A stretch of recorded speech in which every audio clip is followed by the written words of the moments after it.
Alright, so I've been meaning to get some footage of this.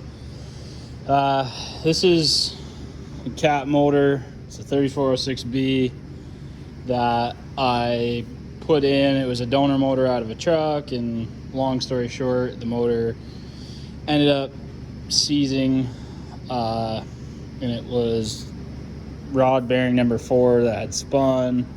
I tried cleaning up the crank, putting it back together. Didn't have any progress there. I got the motor running, but it just spun a bearing again. All right, so went and picked up the old motor this morning. Got it down here to the shop. It was about an hour away. I did at the other shop I was using. So anyways, here it is. Here we are, making some progress. Got the motor clearly a little bit further out. Now I'm just kind of going around and checking and making sure there's nothing still attached, no wires or little loose ends or anything like that. It's super easy just to forget one little thing or something gets hooked around. So it's really important when you're pulling these to just be like, take it in little steps, you know, pull a little bit, go. Sometimes it's going to catch on something. You're going to go up and down. Here we are. Motor is almost out, pretty much. There's nothing else to unbolt. I just don't have any more room, unfortunately. Got these motors in here. Got the truck out. Got somewhat cleaned up. Just about a week later, I got some other projects I had going on here, and anyway, so I'm finally getting back to these motors. What I'm working on today is getting this front cover off of this motor. So I got the mount for the alternator and the air conditioning unit all off. Started getting the bolts and stuff out. Got the steering box off, and then I got the air compressor off of here as well. I'm starting to pull this cover. It's giving me a little bit of trouble, but kind of navigating my way through it. So that's what we got going on today, and we should be in shape. Okay, so we've got this front cover off of here now. And what I'm going to do is I'm just going to go ahead and, since there are so many bolts that hold this cover in here, I'm going to go ahead and start sticking them all back in the front cover. That way I know what goes where, and start labeling stuff, you know, where it goes. And then I guess I'm going to go ahead and start pulling everything apart in order to get this crankshaft out of here.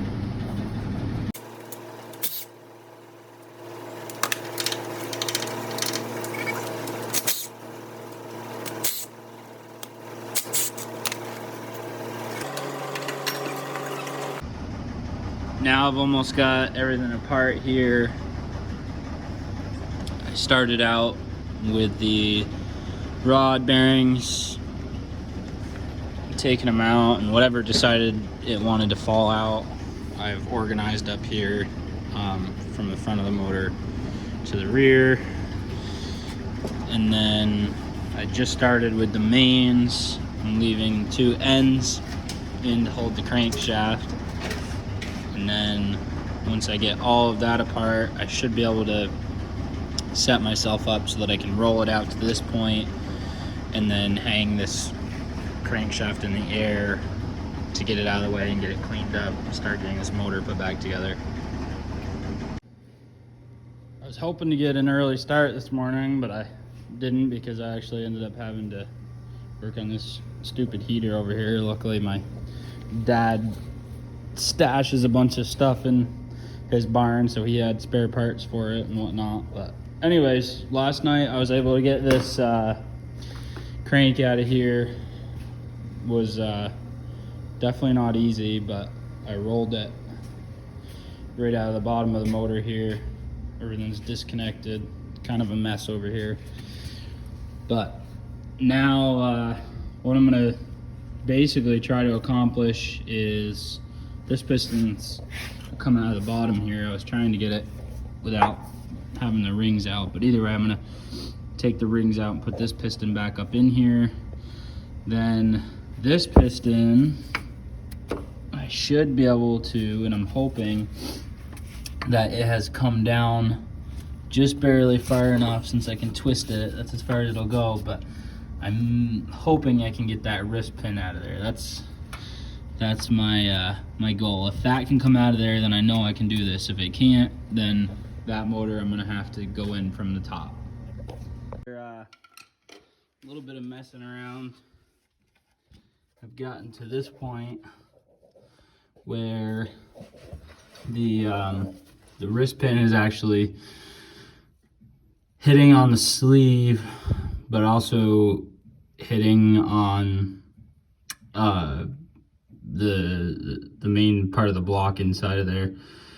Right in the corner, you can see it's hitting there, but it's also pushed up against the sleeve. So I'm not quite done messing around, but unless I really force something, you can see that corner is pushing up there too.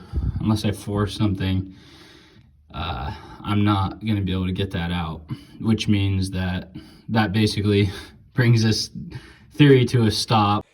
Okay guys, so that's gonna conclude part 1 of this video. This is at least part 1, probably plus more. So we definitely figured out that that's not gonna work. I guess what I'm gonna go ahead and do next is just start going in from the top, and I'll try to get some good footage of that. I'll get this motor stood back up and go from there. So thanks for watching. Please like and share if you like the page, and don't forget to subscribe. Thanks.